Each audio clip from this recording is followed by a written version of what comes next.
Hi, and welcome back to Leicester's The Place podcast, with me, Jerry Taggart, and him, Matty Elliott. On this episode, I'm really happy to introduce somebody who was instrumental in gaining the club promotion back in 2014 and also helping stave off relegation the season after in the Premier League. It gives me great pleasure to introduce the one, the only, the legend, that is Dave Nugent. Cheers, mate. Even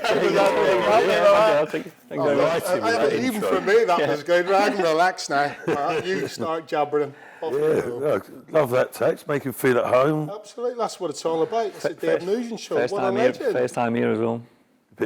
First time at the training ground? First time here. Is it? Yeah. Oh, really? First time you've been here as well? First time I've been this end. I've been over to the academy pitch a few times. Did they not let you through? No, didn't have the right... They not recognise you? Didn't know who you were? No, didn't have the right lanyard on that day. Oh, yeah, it's pretty impressive, isn't it, to say the least. But anyway, enough about the training ground. It's all about you, Nuge. Yeah.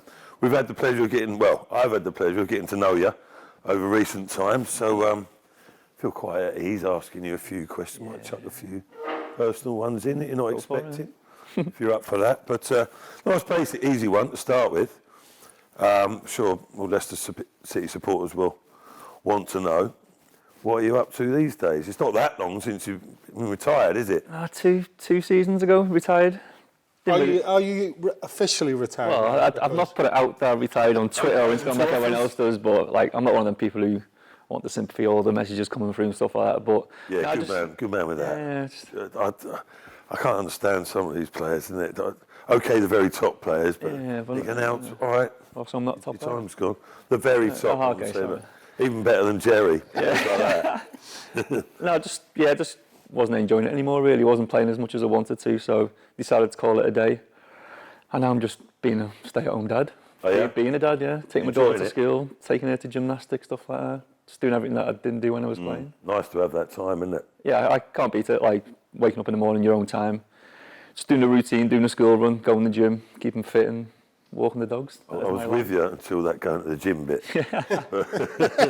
That wasn't my forte. But yeah, no, it's lovely, like you say, when you're playing football, it's all a bit serious and you're pressurised, etc.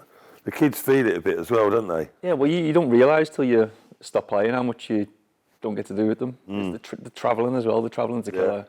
Because towards the end of my career, I was at Tranmere on loan. I was travelling back and forth to Leicester every day. Yeah.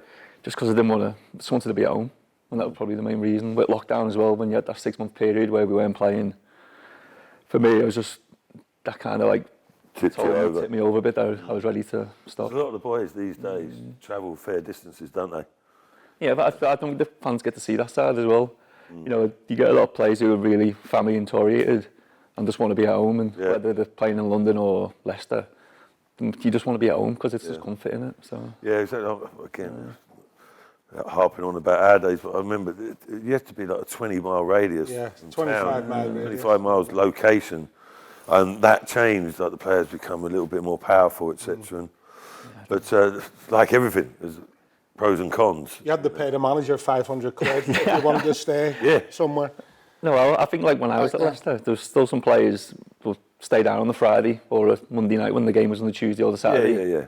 We have players that were travelling from Manchester every day, but it didn't seem to bother us because we were doing so well. Yeah, it can take its toll a little bit, especially latter stages in the career. 100%, You said your daughter was into gymnastics. Are you actively involved in that with her? And you showing her the right pirouettes and all none of that. I drop her off, go to the driving range for an hour, go back and pick her up. So is that the only sport she's into, or have you got she does everything. She does football. She does football with the school on Saturdays, gymnastics twice a week, tennis tonight after school, netball in school.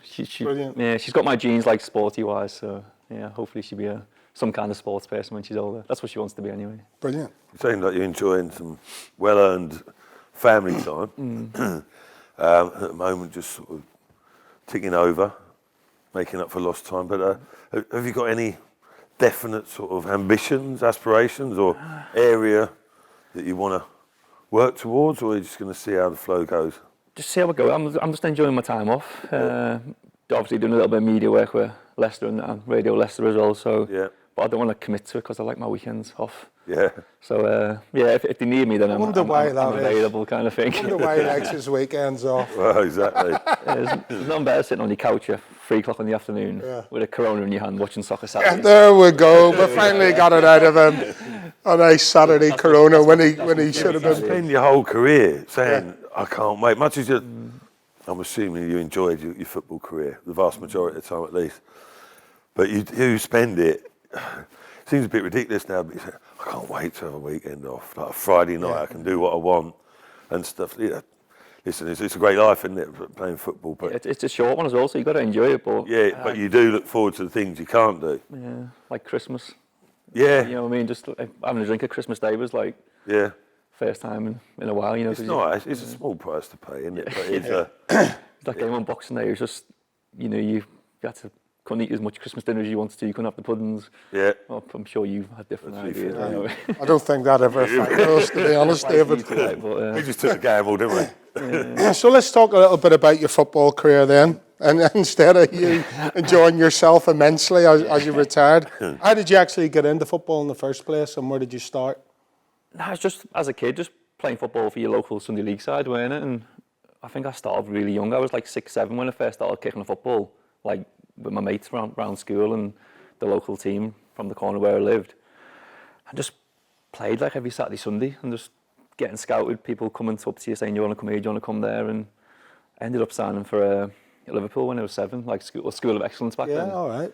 Brilliant. So I was there, like Liverpool 7 to 14, but you could play for your Sunday league team still at the time, couldn't you? So I'd train Tuesday, Thursdays for Liverpool, play Saturday, then I'd go play for my Saturday league side Saturday afternoon, and then Sunday league with my Sunday league team. So it was just constant football all my life, and I was there for like 7 years. School games in between in the week, and so it was just constant. You probably played more games when you were younger, didn't you? Yeah. Like growing up, could you? I remember playing 2 games in one day as a kid. that's I played in the morning and then had to shoot off down to Belfast to play another game in the afternoon for a different team, and then Gaelic football on a Sunday. When you're 12, 13, when you get away with it, like, but you played good games. Well, I turned up. I was there. That's what some of you swimming, etc. And then there was that, but you can sort of get away with it, can't you? And as a kid, you don't really realise. You just, if anyone says you want a game of football, you're on it, aren't you? Yeah. You're there at that age. Everything, isn't it? All sports, all the time. It's crazy how you fit it all in, but it's not about me and you. It's about Nugent, isn't it? No, I'm just saying. I know I understand where he's coming from, because at that age where he's playing 2 games on a weekend, doing the training, school games, everything else thrown into the mix, you don't even realise you're doing it. You're just out enjoying yourself. Do you think maybe your love of the game might get quashed at an early age, but it doesn't, does it? No. It makes you want it even more, doesn't it, when you're younger? Exactly. Because you want to become a professional footballer, don't you, when you're younger?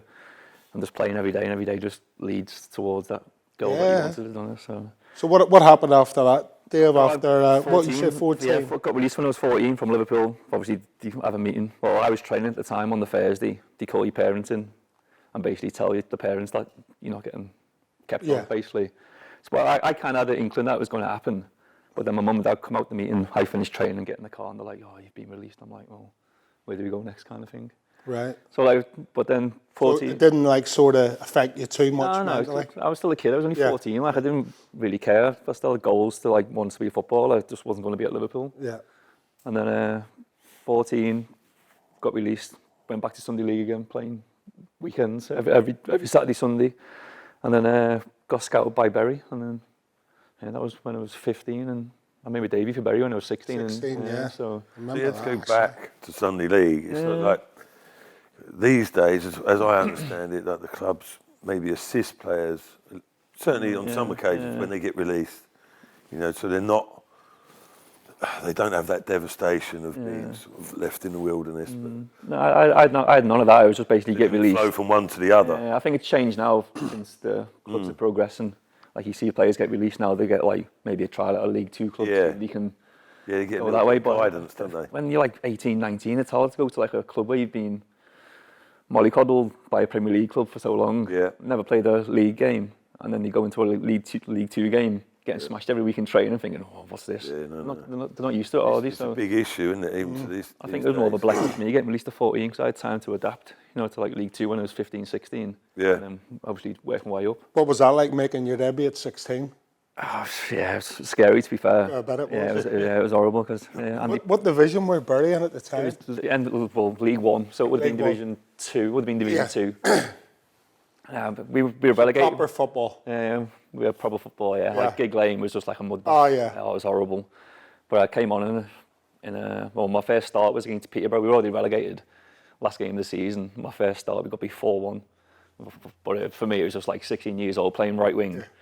Just having fun. I was like a little kid on the pitch, you know what I mean? Like, I remember the ball coming into me the first touch and it rolled under my foot, went out to play for a throw, and I'm like, oh no, there we go.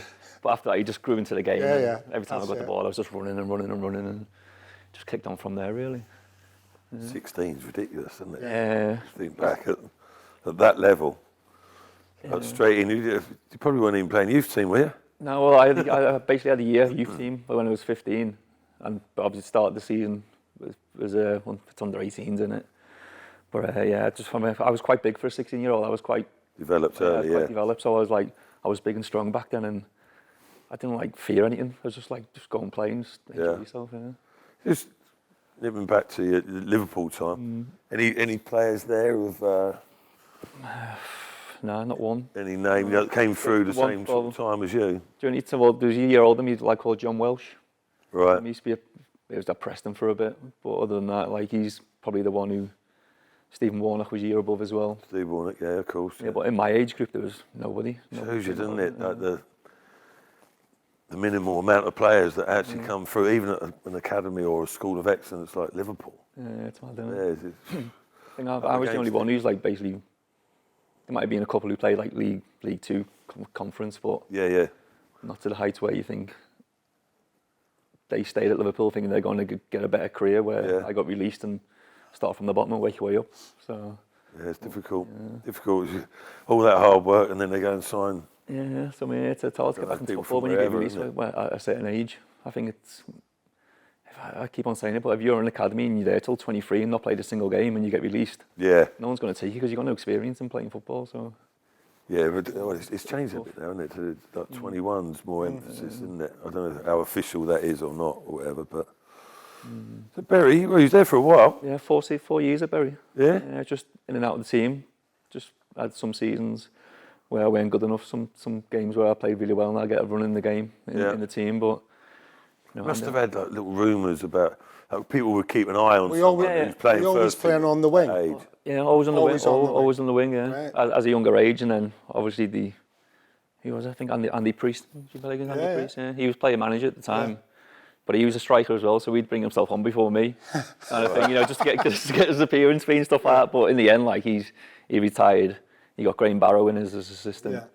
And then he started playing me as a striker in the final season where I left him in the January window to join Preston. But yeah, that's when that fourth season when I knew my contract was up, I felt like I had to up my game a bit, to try and get a new one or try and move on to a better club. And the next one was Preston. What happened. Yeah, that's what happened. So you went to Preston next. What was that like, Preston? Yeah, what was the fee? You got transferred with about £100,000? Yeah, £90,000 I think it was, but. And you were what, 19, 20 at the time? I would have been 20, yeah. Or 19. 19, yeah. Up to 20 in May, I would have been, so.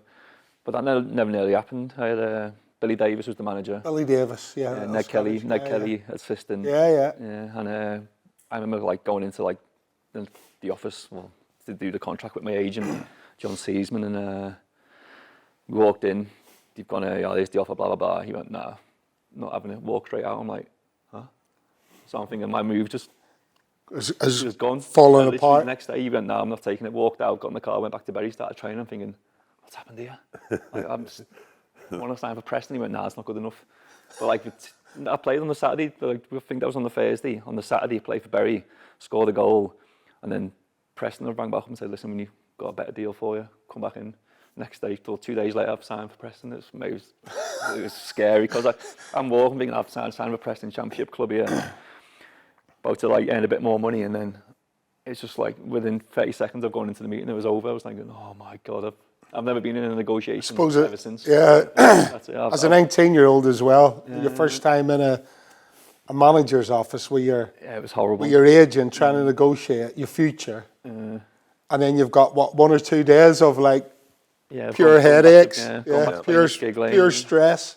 The thing you don't realise at that age, or even later on, is that these agents and managers, they all speak to each other anyway, and it's a little bit of a front and a facade.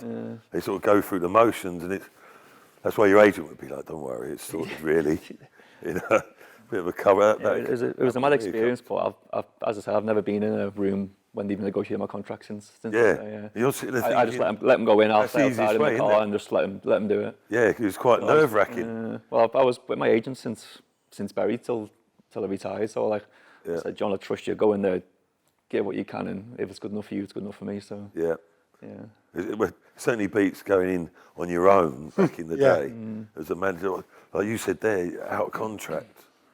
And you literally didn't know until you walked in that office whether you was getting offered a new one or not. And you could walk out of there unemployed. It's scary, isn't it? And you hadn't played particularly well. You had no club to go to, and it was panic stations. It's a totally different scenario.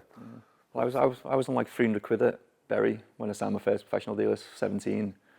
Yeah. And then I think Preston offered £1,000, and we were like, nah, see you later. Right. Yeah. And then they've upped it, and then we were like, yeah, we'll sign it. Right. Yeah. So.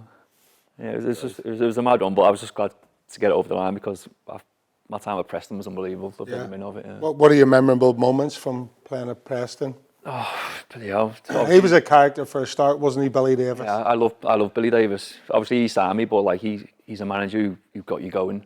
Like if you had a bad game, he would he'd give you the hair. Yeah, you'd have it with you like shouting in your face. But I loved it because it got me going. Yeah. If I was having a bad game, he'd just shout at me on the touchline. I'd be like, oh, Jesus, I need to start running again. But yeah, just obviously the first season I signed in January, so we got to the playoff final that year. Got beat by West Ham in the final, which is a bit gutting. But no, just the players that we had a mixture of like a really good experienced players and young players coming through as well, and just 2.5 seasons of just pure pleasure playing for Preston. Did David Kelly sort of help you home your goal scoring?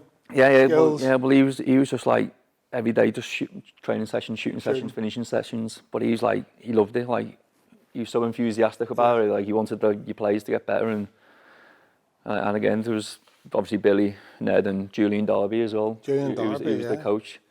And I was a young lad, and they thought I was like the best player since sliced bread. So like I loved it. I was loved by all the players. I was like the kind of player who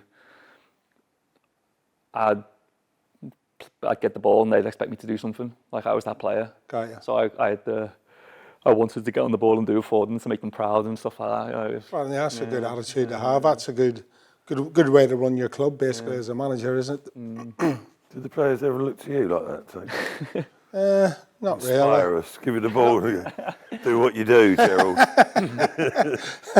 All right, it's not about me, Mark. Oh, yeah, sorry. You've made that quite clear in the recent past, so let's just move on. I think it's hard as defenders, though, to try and... Yeah, of course, yeah. When you're an attacker, you're scoring the goals, you get a bit more credit, don't you? But obviously you used to stop the ball from going in the net, so that was your job, but I'll try to. Anyway. Occasionally, yeah. So that's where you came to the fore, really, at Preston, wasn't it? You excelled there.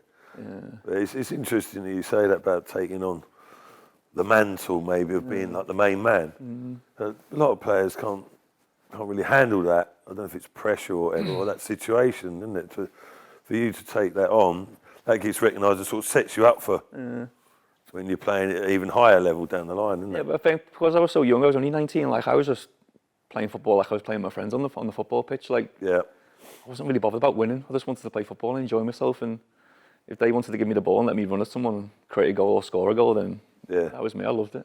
It's nice to hear that, refreshing, because I think an element of it these days, certainly from the outside, people look at it and think it's all a bit engineered and all a bit, overly professional and overly coached and pressurised and that. Yeah, but the higher you go up, though, like the pressure. Like obviously, when I moved up in my career to Portsmouth, I found it really hard. Like, I was playing with all these world-class players. I always thought, well, I'm not the best, no more kind of thing. You know what I mean? More intense. So I struggled a lot at Portsmouth, but at Preston, where I didn't care. Yeah. Like I was playing with. Probably play your best kids at football school, there as well. But like you see it in from a young age, we're talking about academies, don't you? There's pressure on lads and girls that are not even teenagers. And it all becomes a bit heavy and serious, but it seems like you were probably similar to me, Jerry, but just played football for football. You enjoyed it, not because what it brings, possibly down the line, that's a natural consequence, isn't it? But just to have that enthusiasm about it, and probably when you play your best games, isn't it? Yeah, look, as I said, like at Preston, like I excelled. I got called up to the 21s. Like I'm like playing in the Championship, and all these like young players of like Liverpool, Man United, West Ham, like coming through their academy. They've not really played first team football, but I was playing every single week in the Championship. So I thought, well, I know. Did you get Young Player of the Year in the, what is now the outside the Premier League, the EFL, EFL, like Young Player of the Year. But again, that was just through playing football with enjoyment, like no pressure, just go out and enjoy yourself. And I think that's why I did so well early on in my career, because there was no pressure. It was just, as I said, just go out, enjoy yourself, play football, score a few goals, and if you get a bit of credit for it, fair dues. Yeah, natural talent came shining through. Yeah, because I was quite pacey as well. I was playing against defenders who, like, on that era, were like not really quick. Yeah, yeah. Hey, just get me on back, son. Don't worry about I it. think when I played against Leicester, when I was at Preston my first year, I think Martin Keown was playing centre half. Right. What year was that? It was in 2000. 2004, 4 or 5 maybe. That was, Five. So, like, when I packed in, when you ran past me that time, that was a sign. Pull the lever. It was off. But, that always used to confuse me, and I'm quite glad we got away with it. But it's not so much so these days, but it's still relevant. But the quickest players in the teams, strikers more often than not, and they go up against the slowest clodhoppers like me and you, and you think, and we're meant to deal with it. It wasn't a lot of sense. Because it's all up there, apparently. Yeah, it was a couple of yards in our head. We were still 3 yards behind on that. But no, I mean, it just doesn't make sense, really, does it? No. You know, sort of Thierry Henry running at you, it was ridiculous. So I needed 3 of us to help you out. But these days, they're meant to do it on their own, aren't they? Yeah, one defender. It's levelled up a bit. Like man now, innit? Yeah, exactly. So you touched on Portsmouth. So at the time, that was a big move, wasn't it? Yeah, it was, £6 million move. From Preston to Portsmouth. Yeah, it was Portsmouth for Sunderland. I had a meeting with Roy Keane on the $6 million man. Yeah, I had a meeting with Roy Keane. I was basically going to Sunderland, so I had a meeting with him, gone to his house, and sort of this. But I've just come back from the European Championships for the 21s. Yeah. I said, I need a break. I need to go on holiday just to get my head right. But I basically said to him, I'm signing for you. So I went to Marbella with my friends, as you do. Oh, yeah. I had a week there and got a phone call off my agent like 3 days later saying, pulled out. I was like, what? He said, you're taking too much time to make a decision. I said, I've basically told him that I've signed. And he was like, well, he's pulled out. So we'll go Portsmouth instead. So, wow. Yeah. I'll be honest, I'm not that surprised to hear that. Knowing how he is. I'm on the beach club, like, with my friends having a few drinks, and I get a phone call thinking, John, I must be thinking, this is my contract. Ring up, pull that. I'm like, what? It's off. I just instantly sobered up. Just one of them, weren't it? He's like, it was off. I was like, but Portsmouth have come in. I was like, well, let's do it. Well, you were there such, isn't it? 3 or 4 years at Portsmouth. But you only played 78 games. Yeah. Well, I'm not saying it went wrong, but why that start doesn't really fit the amount of time? When I first joined Portsmouth, like, I've gone down there straight from, basically got home from Marbella. Yeah. Next day I'm on the plane down to Portsmouth with my agent, basically sign everything, do the press conference, stuff like that, and then 2 days later I get a phone call off Billy Davis. I'm like, what do you want? He's at Derby at the time. Yes. They've just been promoted to the Premier League. And he's like, do you fancy coming to join Derby? I'm like, come on, I've just basically signed for Portsmouth, but in my head I'm thinking, well, it's closer to home. My family's like a bit closer. I was like, make it happen. And I'm thinking, no, what have I done here? And then Harry's found wind of it. Fatal error. Yeah, so he's like, I need to talk to you. I was staying in the Marriott Hotel at the time. And he says, we need to have a meeting. He's basically pulled me and said, do you want to go Derby or do you want to stay? I was like, oh, I want to stay. But I've committed to, said I want to stay. So, but from that moment, I knew my time had already. He wouldn't look at you. Yeah, he You'd wouldn't actually look at me the signed same for way. Portsmouth, though. Yeah, I've already signed. Yeah, 2 days later, he rang me saying, "Do you want to It's a sign bit for of a Derby?" strange one, that, isn't it? But I was young. I was only young. I was like 20, 21, 22 when I signed. So I'm thinking, oh, I want to closer to home because Portsmouth, I basically went there on my own. Yeah. Like my family would come down weekends and stuff like that, but still, my mate moved down with me, and we were just like, none of us could cook. We were just staying in an apartment, like that the club Like put us two up. students, basically. Yeah, it basically was. Yeah, we just basically go out to like fast food restaurants, having food every day, drinking Coke. I'm like, oh, what am I doing here? Like, I just want to be at home. But every time my mum come down the week, drinking, eating burgers and Living like drinking that, Coke. yeah, but just and then just. So would you say it was a bit of, not your attitude, but just your circumstances at that time in your career where you're on your own with your mate, and obviously your relationship with Harry Redknapp sort of not broke down, but just widened a bit. You knew that my heart wasn't in it kind of thing because I said to Billy Davis that I joined Derby, and then when he finds out, he's like, "There's always going to be that separation in there." Yeah. But I started the first couple of games. We played Derby first game of the season. Yeah, that's right. We drew 2-2. Didn't score. No, I didn't score. Nah. But then, I just really struggled. Like, I don't know why. Maybe because I was on my own or lost my confidence. But I remember like one of the games I go through, get put through 1-1 against Man United. I'm at rain. Sorry, it's raining. I go through 1-1 with David De Gea, and like I'm running through and slip, and I'm thinking, oh my God, it couldn't get any worse. Like could have scored my first goal for the club, and then it took me forever to score my first goal, and then just I don't know. I think the fans always had my back, but because they weren't scoring, there was the players as well that we signed. Like we had Benjani, we had John Utaka, Kanu. Like all these players are waiting to take my place. So I was like, I've missed my chance, and I'd never really got back in. Really, never got back. But you did win the FA Cup. Yeah, I did. Yeah, yeah, but. Hey? What was that like? Yeah, surreal. But that was in January. They were trying to get me out of the club, right? To get Jermaine Defoe in. Yes. But I was like, no, I've just come back from a hernia. Like, I'm not going to go to Ipswich. They're trying to get me on loan to Ipswich to go and get some games. But I was like, no, I'm not going. I don't want to go. I had Ian Broomfield. Do you remember Ian Broomfield, the scout? Yeah. He was literally waiting for me outside the training ground with his briefcase, trying to drag me into his car to drive me to Ipswich. I'm like, I'm not going. Like, you can't force me to go. Yeah. And they were just desperate to try and get Jermaine Defoe in just to replace me.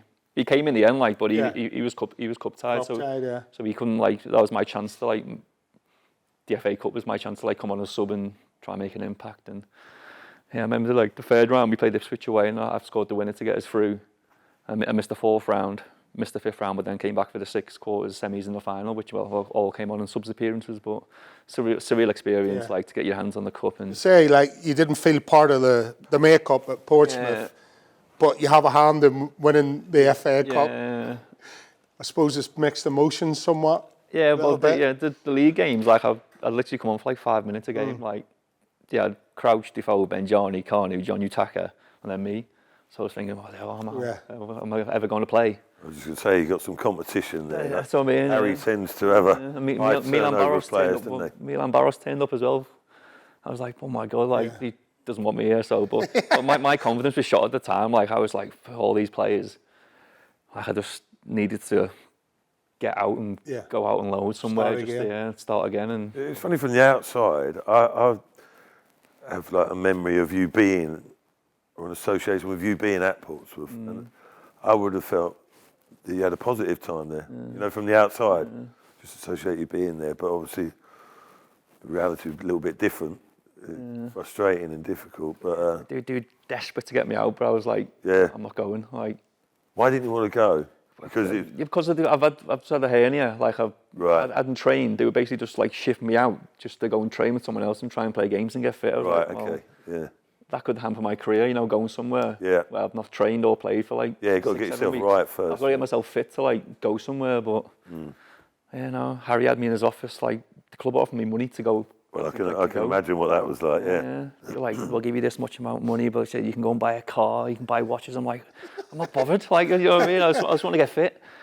But in the end, like, I just stuck it out for the first 2 seasons, and ended up going on loan to Burnley. In the Burnley, first, yeah. Well, yeah, I was going to say you went on loan, to Burnley, and then from the depths of depravity, the move of a lifetime came about. Yeah. How did that come about?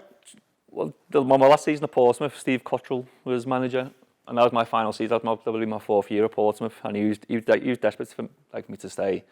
I just had a good season back in the Championship at Portsmouth after they got relegated. Mm-hmm. I think I scored like 14, 15 goals in the Champ, and then he was like, "Oh, stay, but we can't offer you what you want." But the club was in turmoil at the time, Portsmouth. Yeah. Like when Harry left and Sacha Gaydemark, the chairman at the time, the French chairman, as soon as they left, the club just went to pot. Like didn't have anything to, no money whatsoever. Yeah. So and then that was obviously after the Championship season with Cottrell, I was like, "No, I'm going to need a new challenge. Like I want to try and get a bit closer to home." And Leicester got a phone call off Sven. Agent rang me first saying Sven wants to speak to you. And just had a convo with Sven. Didn't have a clue what he was saying, but he was just like saying like they're obviously being taken over by Vichy and top. Yeah. Just the season before, and he says they're going to go for it, and he wants me to be the part of the plans, and ended up signing. It didn't take long to say yes to that one, did it? Basically, if some club shows interest in you, the first club for me, like they want you. So for me, that's that's the cue to go and sign for them. Yeah. Well, obviously, earlier when I said about Sunderland first, I was like, ready, let's go. Yeah. They're the first team to come to me, so let's do it. Where Leicester were the first team to come after. What are your memories of those early days when you first joined Leicester in 2011? It was carnage, to be fair, because there was just players coming in left, right and centre. Yeah.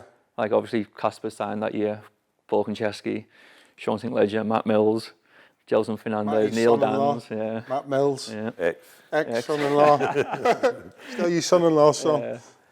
I think all these players that we signed, and Jermaine Beckford, they must have signed about 16, 17 players. So we were thinking, we're going to easy win the league, all these best players at the Championship, all these foreign players coming in to improve the squad, and just struggled so much because we couldn't gel as a team. And now we did a podcast with Sven, and he said to us that he actually deserved to get the sack. It's the only time in his career he said he admitted that he deserved to get the sack from a football club because he brought so many players in. The club had backed him so much in the transfer market, and he basically said the same. He just couldn't get a rhythm together with a team, could he? And the results, obviously, I think there was a stage where they were getting towards the playoffs and fell away at the back end. But what was Sven like to work under? He was quite calm, to be fair. Like he's not one of them managers that'll come in and rant and rage and tell you you're crap and you need to be better. He was just like, being like that. No, he was just like, we just need to pass the ball nice and slow, like work the ball, get out wide, get your cross into the box. He was never like in your face. Right. He was just so calm, but like some players need that little. Yeah, they need a little bit extra. Yeah. And it's just when you got 17 new players and we just couldn't gel together and get the results that we needed. Because on paper, like you look at the team, we should have battered the league. We had the best team in the league, but we just couldn't gel together as a team and get the results that we needed. That's football, and when you sign too many players. And they don't gel. And you don't gel, it's hard, isn't it? And you don't know your best 11. Sometimes that is a problem for managers. They struggle to find their best 11. Yeah, so they're chopping and changing all the time. And if he's bringing the players in, all the players think, well, I've got to play because you signed me. So. Yeah. But some players were like getting left on the bench out the squad, and we're like, oh, he just signed for like 4 or 5 million. Like he's not even playing, can't even get a game, kind of thing. And then Nigel comes in. Yeah. And then, so the difference in manager styles between Nigel and Sven? Nigel's one of them managers where if you walk down the corridor, like you don't want to be out of place, do you? You just want to walk next to him. You don't want to say hello to him because you don't know what mood he's going to be in. Sounds familiar. Sounds familiar. I think that's good as a manager because they're meant to keep you on your toes, aren't they? Yeah. He's not one of them who you'll have a chat with down the corridor. He's like, if you see him, you're like, you want to walk the other way because you don't want the confrontation of like walking past your manager. So what would you need someone, sorry, jumping in there, it needs someone with that strength of personality and character to handle you boys there. Like, you're the Harlem Globetrotters to a level, bit of an exaggeration, of that league. someone's got to knit it all together and be that forceful character. And Nigel's certainly that. Yeah, but you had Craig Shakespeare and Walshy as the people who you talk to, like get your feelings across to. Where Nigel's was like, he's a manager and that's it. He'll pick the team, tell you what to do, and if you don't do it, you're not playing. And that was Nigel down to a T, and I loved it because I needed that little kick up the backside to get me going again. Well, most people do, I would say, in fairness. And what about his coaching style compared to Sven's? Yeah, completely different. Yeah, Nigel, like Sven was like a 4-3-3, 4-2-3-1, where Nigel's like 4-4-2, like one striker coming off, one striker up top, and 1-1. Yeah. But it was like that was perfect for me because as a striker, you want to play with someone else up there. You don't want to be on your own. But the first season, it was just about getting his pointers across the year. I think Sven got sacked just after Christmas wearing at January time. Nigel came in, just settled the ship to the end of the season and got his point across. You know, signed his own players. You know, I think we raided the Man United youth team, didn't we? Got Drinky and JMO in. Richie Delac came in. You know, Jesse Lingard came on loan. That's Harry right. Kane came on loan. Stuff like that. We had a lot of players coming in on loan. Nigel's first season, we got to the playoffs and me against Watford. Yeah. But I watched that the other day. That's a surreal moment in football history. It's crazy. Dini and all that. Knock gets fouled, and then he gets up to take the penalty. Yeah. Misses. Yeah, misses up the other end. Bang. Yeah, but we started off really well. We started off really well that season, and then we died off. For like, I think we didn't win in like 18 games. I didn't score on 18 games, stuff like that. And he was swapping the team every week. Harry could play. You know, Vards will play, Bex will play. It was like, oh my God, like, you can't. Did you say you didn't win in 18 games? Yeah, it was being another run where we couldn't win a game. I think it was like one win in 16, 17 games, I'm not sure. Unbelievable, yeah. But we were like fourth and just dropped to ninth. And then towards the end of the season, we sneaked into the playoffs. Played Forest last game of the season, and we won 2-1 or 3-2. Anthony scored a goal in the last minute to get us into the playoffs. Wasn't it? Yeah. But yeah, it was just a whirlwind season. I wasn't playing towards the end of the season, but in the playoff semi-final against, who was it against? Watford, the first leg, sorry, yeah. Yeah. We won 1-0 at our place at King Power, scored second leg. Obviously, go 1-0 down, I scored an equaliser, so we're winning 2-1, they equalise, go 2-2. And obviously Anthony misses the pen. The penalty. They go down the end and score. It's just like surreal. Bedlam, yeah. People run on the pitch, like fans slapping you on your head, running past you. You just want to get up and just like, you know what it feels like, don't you? But we kicked off, went long, the whistle blew, and it happened again. All the fans onto the pitch. We were like, oh my God, Anthony's in tears. But I just remember like going out after the game in London, just in a pub, just like drowning my sorrows, just drinking pint after pint, just thinking, killed us, absolutely killed every one of us. What could have been, probably what should have been. I think that. How do you get your head around that? Well, obviously they managed it. They managed to do it well next season. Do you think that served the purpose? 100%. Extra determination. Every one of us came back like unbelievable fit. Like it's like we never had a break. Yeah. Everyone just like carried on training, come into training, did the test. Everyone smashed it. Yeah. And it's pre-season. Basically, went to Austria as you do. You know. Yeah. In the camps and stuff like that. But we came back and just demolished the league. Otherwise, we're not letting it slip again. Yeah, fair play. It was a good season, to be fair. And for everyone, like the team we had was solid. Yeah, Richie Delac used to bomb on the right. You had Wes, Liam, Vass, centre halves, Conch and Jeff left back. Yeah. You had Drinky, Matty James, Kingy midfield, Lloyd Dyer on the left, Riyad, Anthony on the right, me and Vards up top, and we had Chris Wood who was there as well. A good mix there, wasn't there? Yeah, so we had a squad to like go all the way. And how was your relationship with Jamie Vardy on the pitch? Yeah, it was legend, to be fair. When he first signed, like no one knew, he struggled at the start. Like no one knew what to expect. Coming from non-league. Non-league, because he's first £1 million non-league player, and he struggled the first 18 months. Like he was playing every now and again, couldn't get a game. His confidence was shot. Didn't really train well. Wasn't look after his body well enough. And he nearly left. Like he went into Nige and said, like, I'll kind of go on loan somewhere and just try and build my confidence. And then Nige went, nah, you're not going. You're staying. You're going to fight for your place. And look at him now. I know. Good management though. Again, you know, it's a big decision to make, isn't it, when you're not playing? Yeah, well, especially when it's. Do you know what I mean? And you've come in as like you say, it's not a massive price tag in the broad scheme of things as far as football is concerned. But for Jamie at that time, you know, be the first £1 million experience from Nigel though, isn't it? Because it's not like he's come great from management. League One to Championship. He's gone non-league. So he knows it's a big jump. He knows it's going to take a little while, more than likely, to acclimatise. And you finished certainly top did goal that. scorer that season as well, David, didn't you? Yeah. I did. How many goals would you like? 21 was it? 21, yeah. Yeah, I think 9 of them were pens, like, but It doesn't matter. You still got to that's put them in the back of the net. that was the thing with Anthony missing the pen last game of the season. I literally said, well, I'm an experienced pro now, kind of thing. Like, I'm going to take responsible and take the pens, because just seeing him crying on the pitch was horrible. Yeah. He was a young lad. He won the pen. He wanted to obviously be the hero, but I didn't want to like go over to him when he's got the ball in his hand on the penalty spot and say, listen, I'm having it.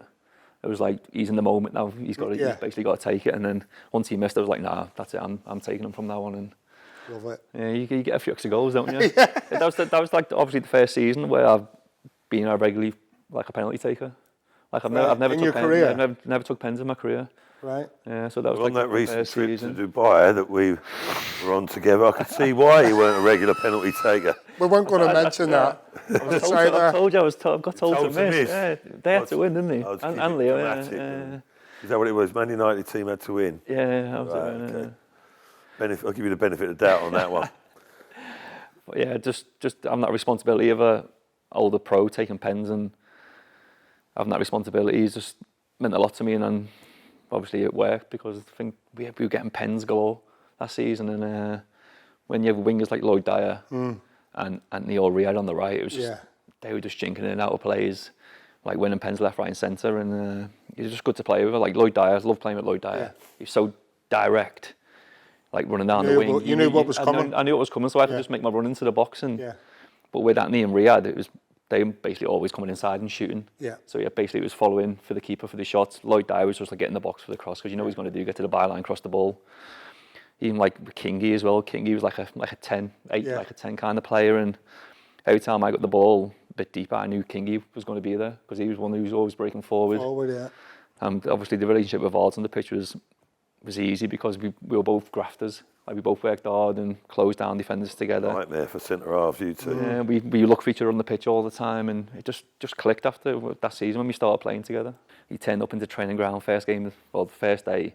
He's wearing like red trainers, blue shorts, white t-shirt. I'm like, he looked like a painter and decorator.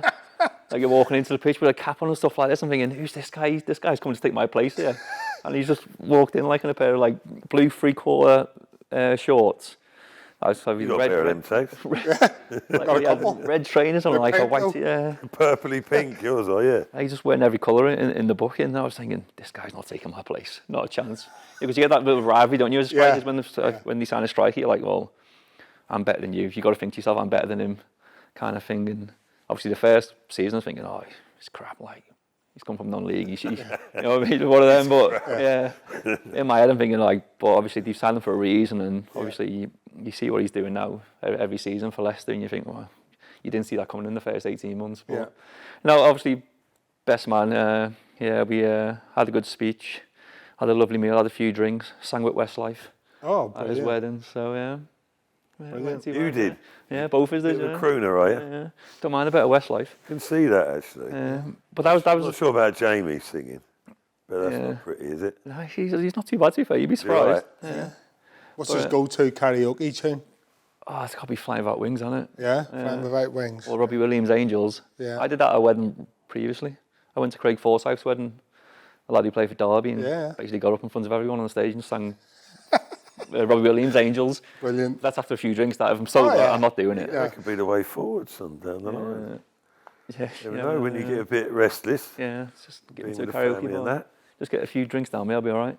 Shows you how much time you spend with each other as footballers, doesn't it? Because you see each other pretty much every 6 days a week, don't you?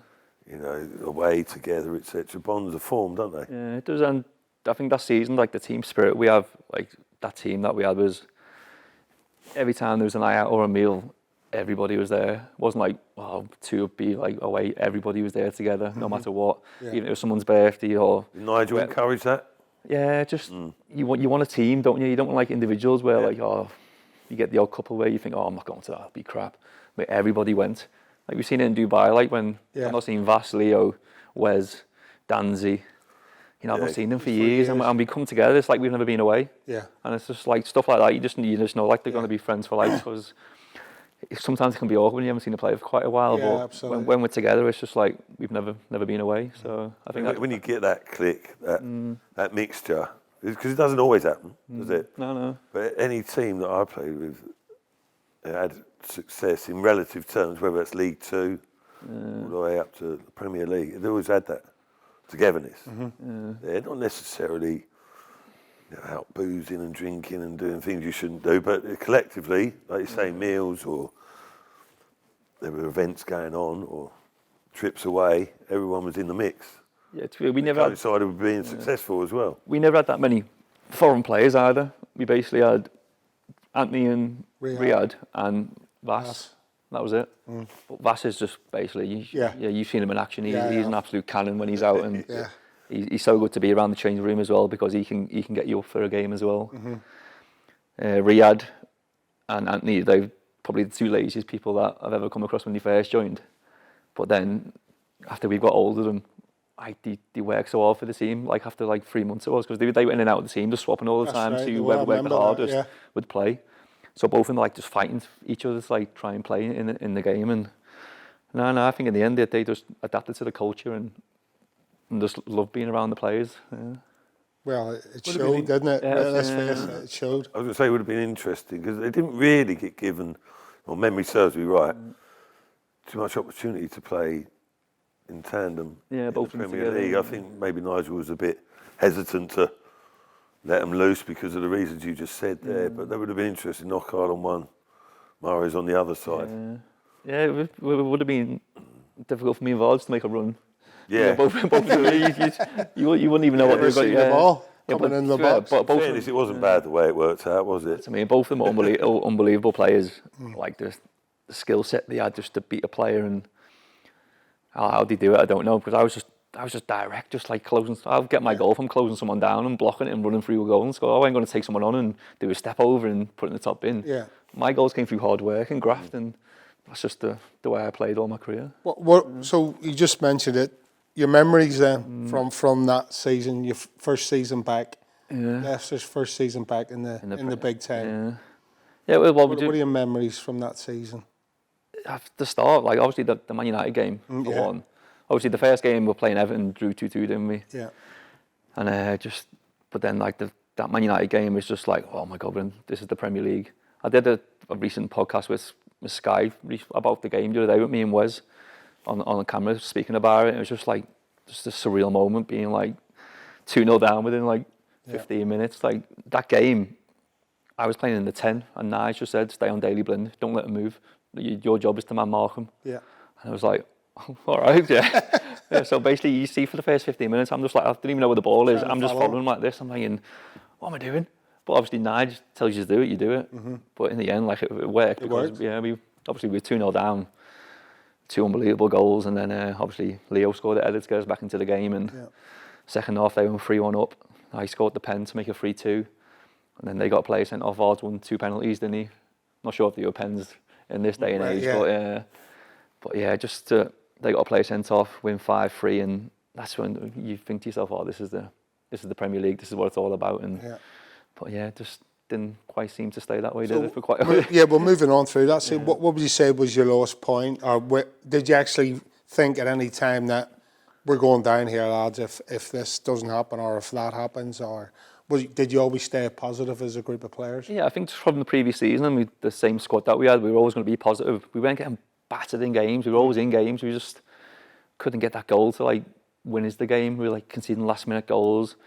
3-2s. One goal margins, wasn't it? Yeah, it was just every time. It was we were in the game, and then all of a sudden, bang, the Premier League, they get a chance to score. It's lose again. But we just went through a spell again from changing formations, going 3 at the back, 4 at the back.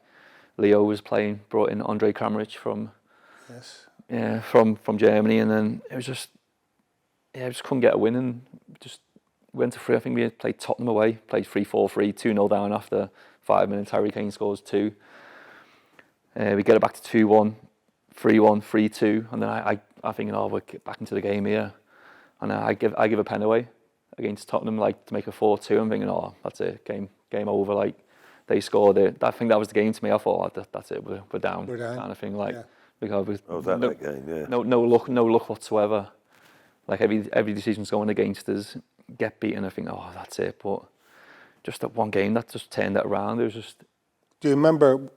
So you said that Tottenham game, you thought that was it. What was Nigel like in the dressing room after like a defeat like that? Where is pre-match team talk? Let's say was, lads, this is how we're going to get a result. We can get a result here. Obviously, you need a result. You know, your backs are against the wall. So on the flip side of that, what was he like afterwards when, say, after the Tottenham game, where you knew you needed to get a result, it didn't happen? What would he say in the dressing room? He was just trying to keep us upbeat. He was saying there's not wrong with the performance. It's just moments in the game where just went against us. So the team that we had, we would never like not try. We'd always give 100% every single one of us. We'd walk off the pitch thinking, oh, we tried our best, just wasn't good enough. But he was upbeat. He was just trying to keep us going. Just saying there's still games left, you know. Brilliant. But we're bottom at Christmas, and like the record is like no one survives, do they? When you're bottom at Christmas, but we just still had the belief in just that the West Brom game, weren't it? Yes. The Vard scores in the last minute.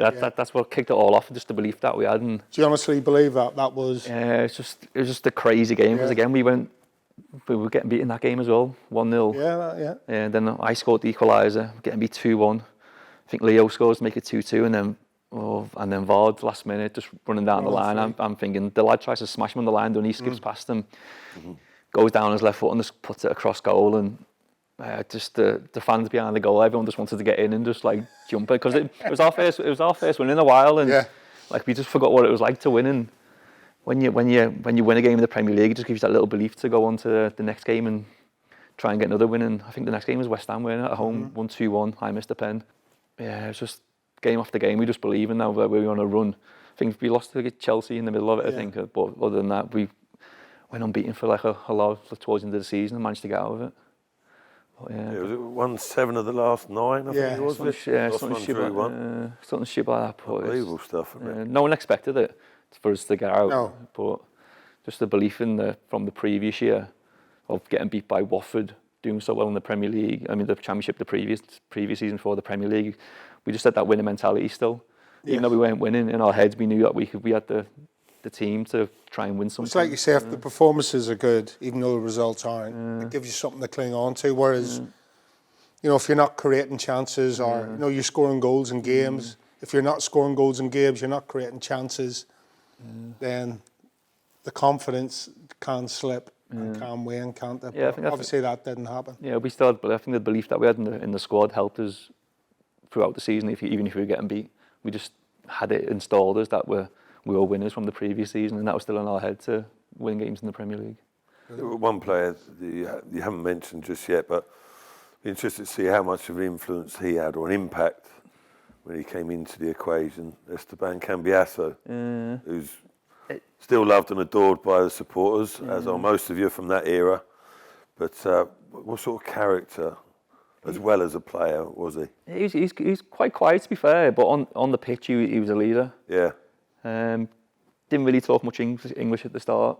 Yeah, but he's done it all, and he's won Champions League titles everywhere. Real Madrid, Inter Milan. Oh, he's won it all. So he had a presence, didn't he? He had that presence where you walk into the room, it's like Cambiasso, like you know what I mean. And it was a bit of a coup by Nige bringing him in because massively, because obviously he scored in that game against Man United as well. They need to get his level, but just having his experience on the pitch and his know-how of how to like you could see him how to manage a game. If he's like sitting back, the whole team seems to sit back. If he's up the field, then the whole team's up the field. So he kind of dictates how we play sometimes. But massive coup for the club, and obviously he's still adored by the fans. You know, for his time here, and deservedly so. Was he only that one season? It was only one season, wasn't it? It was pretty much, wasn't it? I don't know. Did he retire or did he? Yeah. I don't know. He was only there for once, but he was obviously he got Leo ticking as well because obviously Argentinian as well. Yeah, so him and Leo were just like that for the whole year, and but Leo was leading goal scorer that year. I think he got 8 goals that season, and me and Vars were behind on 6. But like, it's just a surreal moment for the club. So, obviously, at the end of the Great Escape, in the season break, etc., like, initially, were you thinking we'll go again? Still a fixture at Leicester? You know, a big part of Leicester's team. Yeah, well, towards the end of the season, it was me, Leo, and Vards playing as a free. Vards on the left, me on the right, Leo up top. It was like a front three. So I think if we finished like that, then and we were doing well. Yeah. Well, then. Or even not, you can just rotate between the. And start of the season, it'll probably just be the same. That's what you think. If you finish the season, you think you want to start the next season, don't you? Come the start of the season, I had a meeting with John Rudkin, and he said, we spoke to Claudio. He says, "Oh, you're not going to be in those plans." I was like, I was good, to be fair. So do you think he had like a preconceived idea, or he knew he wanted his own players? Yeah, I think he wanted his own players, but he didn't really get a chance. I didn't really get a chance to press him. Yeah, to change his mind. Yeah, to change his mind, or playing games and stuff like that, to like change his mind. He was set like he wanted to play with Vards and Riyadh as a two, and I was like, well, yeah, fair. I didn't want to leave. I was absolutely gutted. You want to play Riyadh? Yeah, it was kind of Riyadh was like a winner kind of thing, yeah. Alternative role, wasn't it? Yeah. But I remember saying, John Rugg, well, I'm not leaving. I said to him in the meeting, I'm not leaving, because I've been leading goal scorer two out the 4 seasons. Yeah. So you could have played a similar role to Okazaki as well, couldn't you? Yeah. You know, if required, if asked to do so. And I was like, well, but then after I left the meeting, like 2 days later, I was thinking, fuck, like, what do I do here? Like, and then obviously Middlesbrough come in, make a bid. I have another meeting with John and said, listen, like, you're not going to play. Like, Claudio said, you're not going to play. So I was like, well... It's quite categoric. Yeah. In my head, I'm thinking, well, I don't want to, like, play in a team. I make 5 appearances as a sub, maybe, if someone gets injured. I'd rather my character's to go out and play games. And so I thought, well, I've got to leave. I've got to leave, yeah. Got to leave. And went up to Middlesbrough, signed there, but just saying goodbye to everyone at the club was horrible. Yeah. I've been there for like 4 years, built up connection with all the players, all the staff. It's that kind of atmosphere as well at Beaver Drive, wasn't it, Matt? Yeah. Where everybody was close together and everybody chatted to each other and, you know. Yeah, it's pretty tight-knit, wasn't it? Yeah. But everyone was there, even like Dale, you know Dale? The welfare yeah. And Still Debs. here now, Yeah. Well, I used to like go into their room after training and just speak to them all the time and saying goodbye to them. I was nearly in tears just because I didn't want to leave. No, it's just one of the moments where you feel at home. Coming either, you know, it's unexpected. I just felt at home at Leicester, and I still had a year left on my contract, and I was thinking, well, if I see this year out, you know, Claudio might not be here. But in my head, I think, well, I'm not going to play, so that could hamper my career, kind of thing. So I've said, no, off to Middlesbrough I go, and yeah, I'd say goodbyes. It was obviously the right move getting rid of you, because Leicester win the Premier League. But in hindsight, obviously, it happened. They win the league, but for me, like, I got promoted at Middlesbrough that year, so it was kind of like softened the blow a little bit. Yeah. Well, obviously, I would have liked to stay and win the Premier League, but for me to play 5 games in a season or 46, in my head, thinking play 46. Not when you're an experienced, established centre forward, bro. You've been about the game for God knows how many years at that time. Good, 10 years you've been around. So you're an experienced pro. Who's the manager? You don't want to be sitting on the bench. Middlesbrough was Karanka who signed me. Of course, right. Yeah. But he was like very defensive. Yeah. It was like 4-2-3-1, but it was literally like this back. So it was hard. I found it hard. But at the start of my career at Middlesbrough, it was really good. Scored a few goals, and then he decided we had a bit of a dodgy spell in the middle of the season, and we had a team meeting. Some of the lads came for him, and he just walked out, and then never came back for like 3 games. Just disappeared. What? Yeah. That's right. Yeah, no, I remember that. It was reported, wasn't it? It was weird, and then the lads are like basically some of the players who got in touch with him and said, "Listen, like you need to come back. Like we're struggling." we didn't win, and then he's come back the Hull game. Played Hull, who basically first and second playing each other. I've scored the winner in the last minute, and everyone's gone crazy. And then from then we just kicked on again. It's just that moment in the season where you just kick on. Yeah, and everything's forgotten. Yeah, everything's put in the back burner because you're on a run again. Yeah. But, that's and the last game of the season we played Brighton. Whoever won basically got promoted. So like I've not played the previous 8 games. Jordan Rhodes was playing up top, and Karanka's called me in and said, "No, I'm going to play your last game of the season." I'm thinking, cheers. Oh my God! Like, I was more worried about Jordan Rhodes, thinking, what's he going to think? Because he's played basically the previous 8 games. So I'm telling, I've got to pull Jordan Rhodes here and tell him that he's not playing, just like for myself, knowing that I've took his place. And Jordan, he's the nicest man in football. He was like, "Nuge, just go and do your thing. Like, don't worry about it." I'm thinking, fair play to him. Like, And to be fair, I set the goal up for the first goal, and they've equalised, but drew the game in the end and got promoted. But it was that was enough. it was Get you enough. over the line. Yeah, it was enough, mate. Yeah. That's crazy, that, isn't it? Yeah. Players just see you later. I can remember it now vaguely because it was reported that he'd Yeah, it was disappeared, done a vanishing it was act. just weird. I don't know where he went. Just flew back to Spain and for a couple of days and came back to see his family. But again, enough players. Who took the team then? Steve Agnew. Steve Agnew, yeah. He was his assistant, yeah. But it was hard for him because he had players like he put faith in like the English players that were there, like Stewie Down and Jonathan Woodgate, myself, Jordan Rhodes, Adam Clayton, Grant Ledbetter. Because all the foreigners like who Cranker signed were like, well, if he's not here, then I'm not really gonna try a bit harder. But as soon as Cranker came back, they all just went back together. I'm thinking, what is good? Like football's mad, isn't it? Like how players react when certain people go. But Certainly is. I'd love You to look back. been a fly on the wall with that conversation with the owner, yeah, Mr. Gibson. I'm taking a little sabbatical. Yeah, but I don't think he didn't tell anyone. He just went, Yeah. and we were like, where's he gone? Coming to training next day, not there. Next day, not there. I'm thinking, like, are we getting a new manager? Is he coming back? Like, no one knew what was going on. It was just weird. Funny though, how they often say it, don't they? How adaptable or resilient footballers become. There's all these crazy antics that occur behind the scenes that people don't know about. Some of them, don't they? And you can't let things affect you too long. Otherwise, you just go under a little bit, won't you? And be chaos. But some strange goings on, that's for sure. But so after that, so Middlesbrough, promotion. The Premier League, like I've stayed there Premier. till when was it? January time.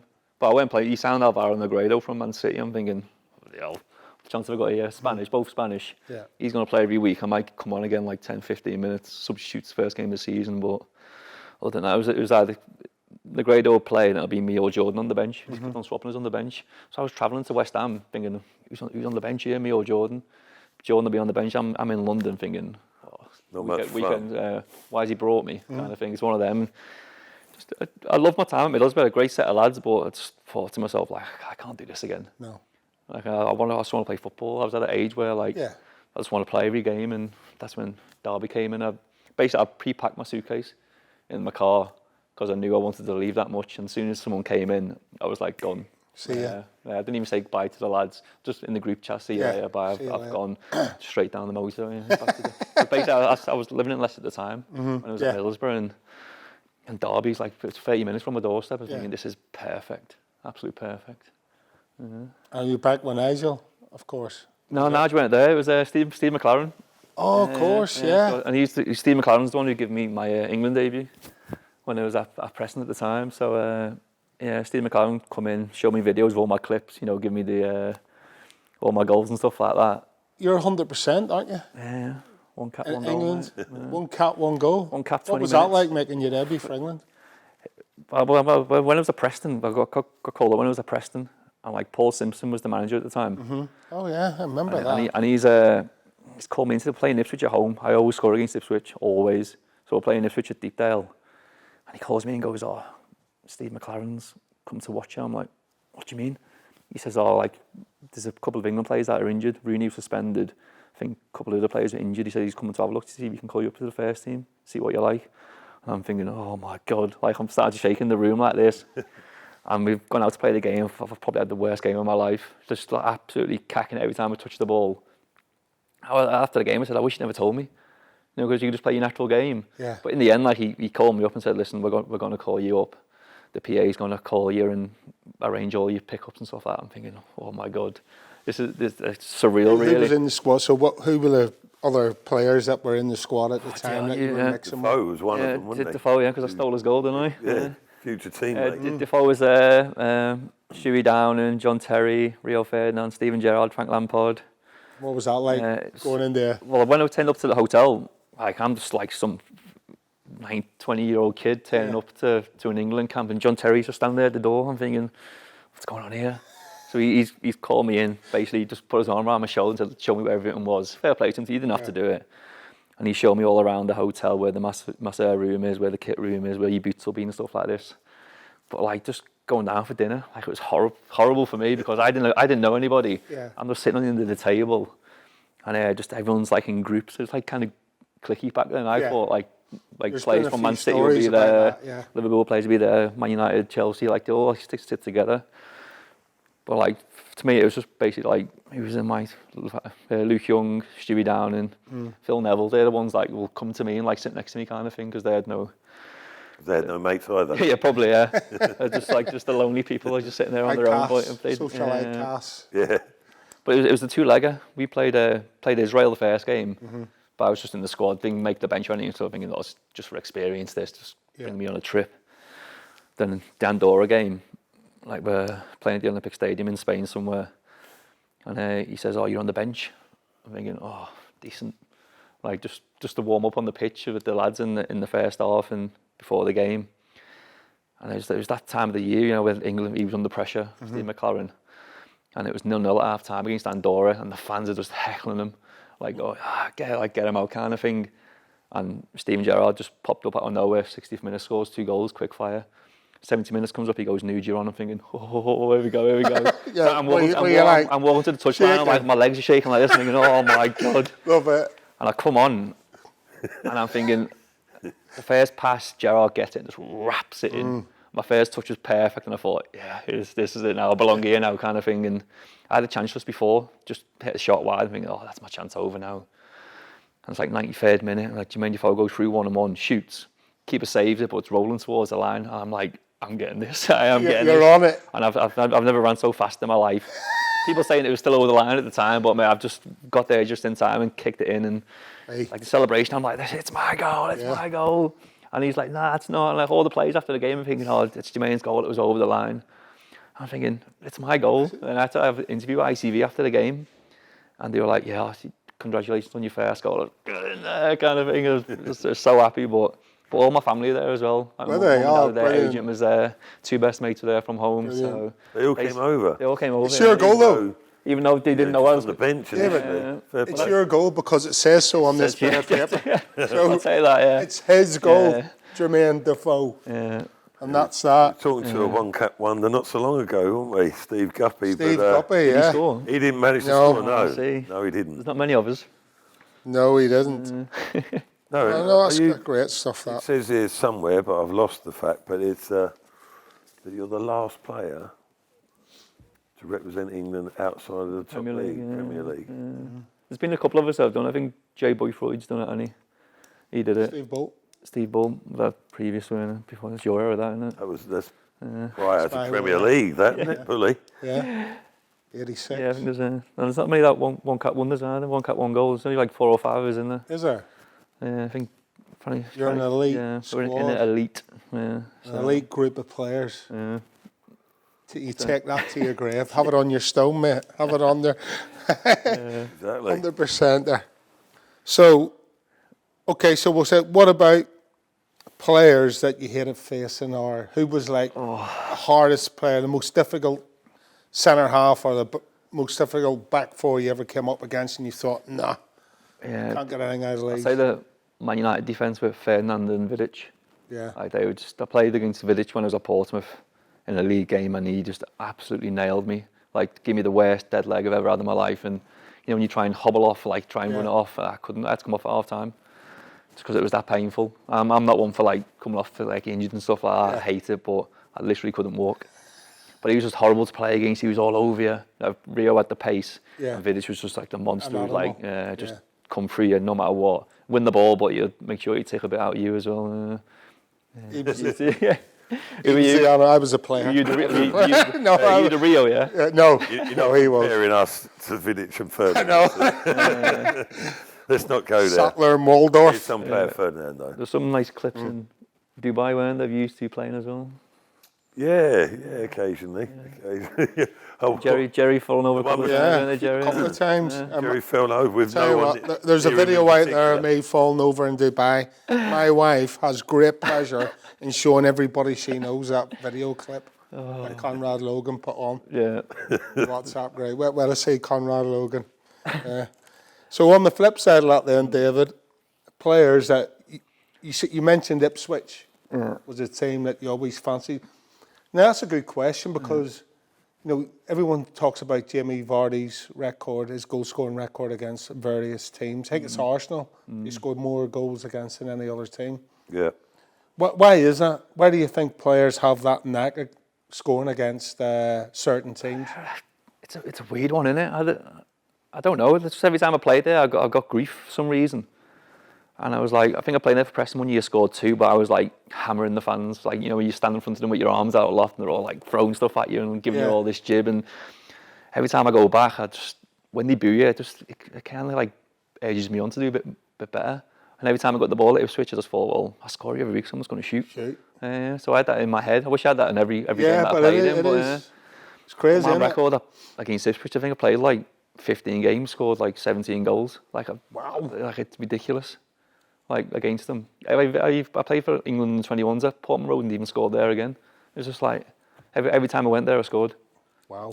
Came on and subbed against Portsmouth in the FA Cup, scored. Scored, yeah. It's weird. Middlesbrough came on at half time, scored. I'm thinking, it was just one of them teams where you just think like, I'm going to score no matter what. Yeah, it's crazy. It is crazy though, isn't it? Crazy, some players do. Yeah, happens quite regular, doesn't it? Yeah, happens more often than you think, doesn't it? Some players. Burnley and Leeds were pretty similar. Not as good as Ipswich, but like I always used to get grief off Burnley, even though I played there, and Leeds. Yeah. Like I always used to score against Leeds as well for Preston as well. So I don't know, just a couple of clubs where you used to have your best games against, isn't it? Have you got any memorable nights out with the lads that you'd like to share? Breaking curfew. Yeah. Sure. Not necessarily getting into trouble, but like funny stuff where you've been on a Christmas do or an end of I've been on a pre-season tour at Middlesbrough with Karanka, like, and he's no days off. Like, no matter what, you don't get a day off. Right. Even if it's just a warm down, like you still got to come in for the warm down. And we went Marbella one year for not pre-season do, but like a training camp kind of thing. And we're thinking, I've not even got a good day off here. So Friday, we've all gone to La Beach Club and like got absolutely plastered, knowing that we're training in the morning. Right. And like we're thinking, like in the daytime, thinking, this is the best idea. This, like, you're having a drink with the lads, it's like unbelievable. Yeah. And we go to for a meal at night time, all of us still drinking away, training. Like, got to wake up in the morning and train. So we're like waking up in the morning like this, going to the training pitch. Like, the lads know I'm like absolutely done, and like every ball that's coming into me, like I was trying to miscontrol it, but every time like someone, it was like miscontrolling it. I was trying to run away, just to keep feeding you. Yeah, just kept on feeding me the ball, and like they knew that I was struggling, but they just kept on doing it and kept on doing it. And thinking, oh no, my head was banging, and like in the end, like I had to go and hide, like in the possession. I was just hiding behind someone like the whole game, running around, just trying to like sweat out if I'm getting involved. And like some of the bobbles that they were giving me, I was like, couldn't control the ball, couldn't cross the ball, couldn't shoot. And Kranga's thinking like, what's wrong with him, kind of thing. I'm like, I was just trying to hide the whole training session. Did he not know you? No, he didn't know. Nobody knew. Normally he gets back, but if he would have come on our coach that morning, mate, the smell of alcohol on the couch. You were suffering more than most. But there was about 3 or 4 of it. There was 3 of us, but 2 of them, like the 2 that never trained, they were injured, so it was all right for them because they could just go and sit on the bed. But me, I'm one of them people. Like if I'm going out, I'm all out. Like I can't go to a pub and just have 2 drinks. 2 drinks, and then go home and think, might as well just stay in. I might as well, So I was like, we've seen you. Yeah. That's a Keith Gillespie trick, by the way. What's that? He used to drag me out, and then I forgot that he was injured, and I had to train. Train the next day. Yeah. Well, here just a quick one, on the same similar sort of theme. We go to Tenerife, and we're training on the beach, playing beach cricket. Just when you're playing, yeah. Yeah. It was a week before the cup final in 2000. And it's only beach cricket and, messed about with ball. Arne Gunnlaugsson was at steaming the night before. He went and laid down on a sun lounger in front of all the players, all the staff. He was that battered from the night before. He couldn't take part in a game of beach cricket. Yeah, but we didn't realise, did we, until one of the lads hit the ball. It was like going at 6 to the boundary, the makeshift boundary. Like, catch it, Arne. And he looked round and he's like that, sleeping on the sunbed. Martin wasn't best pleased, was he? But at least you made it onto the training pitch. Always ends up with drinking. It's always drink involved in it, no matter what. It's like, there's nothing else today. Nah, Thailand with Leicester. Like we're having a meal, and I'm drinking with Vas, Wes Morgan and Robert Hoof, like, and me. So they're like 6'4". You're in like, trouble. yeah, that's what I mean. They're drinking pints like this. He's on Vass's on gin. Like, I'm thinking, how'd you do it? Now I've ended up in a wheelchair on a drip. Can we cut there? Suffice to say. Let's cut it there, guys. So like this is the next day. I woke up the next day. We're going to see the temples, like in Burma. So we've got to get on a flight, the coach to the airport, and being sick all in the coach. on the plane to Burma, being sick at the back of the plane. Like, it must have been like alcohol poisoning or something like that, or food poisoning. And then I couldn't I couldn't get off the coach. I literally couldn't get off the coach. They had to leave me on the coach the whole day. And I basically had a trip to Burma. I didn't see anything. Basically flew back into Thailand. And Stowley's in the airport in a wheelchair. I'm on like, I had to go to hospital, basically get all the fluids put into me because I was dehydrated. And I just had to pump all this water back into me. And I'm just lying there like that. And then all of a sudden, like, I've just got this feeling in my stomach, like I'm not full with water. Everything just needed to come back out. Yeah. And I went to the toilet and just everything came out. I was like, ugh. And you're trying to compare that with getting a bit drunk at La Sala when you were at Borough. That's a great story. I ended up in a, like, there's a video, I'm sure someone's got a video somewhere of it. Just me, like, getting that's quality. Stowley. You know, Stowley can drink as well, can't he? So he's like stumbling through like this. I'm like this in a wheelchair. I'm pumped over like this. I literally couldn't move. But, that's class. Schoolboy era getting involved with them three. That's what I mean, yeah. But again, I'm all in. So if they're drinking, I'm drinking. I hate missing out. I'm always the last one to leave. I'm one of them people. Like if I leave 10 minutes early, I'm like, wow, what happened in that 10 minutes? Kid at heart. Nothing happened. I think I want to be there till the end. That's me. But Again, we've seen evidence of that in Dubai. As well. that's what I mean. Yeah. Okay, right. Just be there. Last part of the show. That's great. Great insight. Love that. Last part of the show then, David, is called Desert Island Foxes. So basically, if you're on a desert island, you're on your own, but you can take three ex-Leicester players with you. Who would you take? Just dropping it on you. And why? And what jobs would they do? So you're king of the island, basically. Yeah. So I've got three. You've got three to take. teammates. Robinson. Do whatever. Who would you take? Who's your three teammates? Leicester teammates. I'll take first one. I'll probably take is Wes Morgan. Yeah. Just because he's captain, he's the leader, and he's captain. He'll get everything in place, but he's got that side of him where he'll have a good time as well. So he's got both sides, so I've kind of like nailed two things at once there. Right. Okay. So he'll organise. I'll take Kingy. Yeah. Just because he's sensible and knows when to stop, and he can like tell us when we've done too much. And then just for crazy reasons, I'll take Sean St. Ledger. just because I've been with Ledger, Preston, I've been with Leicester. Well, he might get mentioned, Like, we don't need any more explaining, but I'm sure the listeners will, so you'll have to explain. He's just like one of my best friends in football. Like, we keep in touch all the time, and he's just an absolute cannon, as you've seen. Keep you entertained. He'll be the entertainer and keep us going. He's a balloon. Times are low. A top balloon. Top guy. A balloon. And he works for the club as well, doesn't he? Absolutely, he does. Not for much longer after listening to this. No, he's a top guy. That's a good shout, those three. It's not easy to answer that question. Obviously, there's loads more like you can take, but... Bit of a head scratcher and that's And the last part of this, I'm going to leave to my lovely assistant because I always miss the last one. The first one up on this. So I'm going to leave it to Matt. Over to you, Matt. I'm not sure if I'm flattered or offended. Both. Leicester phrases. Now, I reckon he's got a chance of these. Does he live? Goran Eriksson struggled with these, understandably so. As did Robert Hoof, again, understandably so. But you live in the area. Woodhouse Eaves, I believe, don't you? You're still a resident of these parts. So Leicester phrases that you might or might not be familiar with. Can you tell me what a croggy, or I'm probably not saying it. Croggy? Croggy. A croggy. Well, Leicester. Is it EH on the end? Croggy. A croggy. This is spelled with a Y. Oh, croggy with a Y. Croggy. Do you all know this? Yeah. Are you from Leicester? No, but how do you know? They invented it. Oh, they invented it, yeah. They put it in here. I've heard of it. Yeah. Like even I don't know if it's before. I'd never I've been heard up of it here, before, 25 years I've been here, but Did you know what it was or not? I actually thought it was the opposite to what A it croggy. is. I'm That total makes guess. sense. I'm going to That say makes like sense, a young kid, maybe. I don't know. No. No, a croggy is it on the crossbars No. or on the back? See, I used to call it where I was from, down south, a backy. Pretty Oh, straightforward. like an alley no, oh, backy's in like a pit. on a On a bicycle. Oh, okay. Someone You sat gotta on the lift back, off it's called you on a croggy. I always thought a croggy was when they sat on the handlebars. You know, you put someone in front of you, look over their shoulder. It's called a backy, isn't it? I thought it was backy, but in Leicester, It's called a croggy. a croggy. Croggy. Now you know. Yeah? Okay, slightly easier this one. I think you'll get this. Mardy. Mardy's like when you're a bit angry in it and Yeah, a bit a bit grumpy. grumpy, isn't it? Yeah.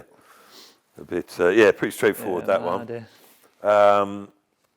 I won't give you a clue just yet, but jitty. A jitty? It's all these I know a jitty. A mardy. jitty is like a little alleyway in it. Yeah. I've got one. You've got one in Woodhouse Eaves. Yes. As you walk down the hill, there's a jitty to the left, where you There walk you down. go. So There you go. Well, you must have scampered through a few when when I was younger. back your days back home, wouldn't you?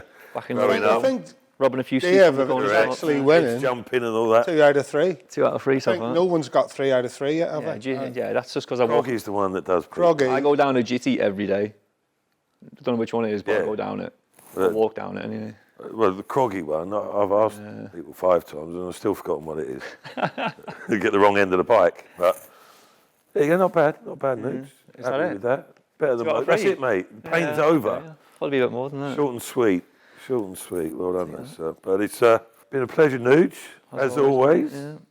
Sure, I'll see you around. Yeah, we'll probably see you in about half hour's time. Bump into you down the jitty. I was going to say, Dave, that was excellent. Pleasure, mate. And I'll see you down the pub sometime soon in Woodhouse Eaves. Yeah. We'll Yeah, be there till lovely. Simon, Nuge. we'll be there Well till done, sir. lockout, mate. Don't worry. Yeah, we're not leaving till it's finished.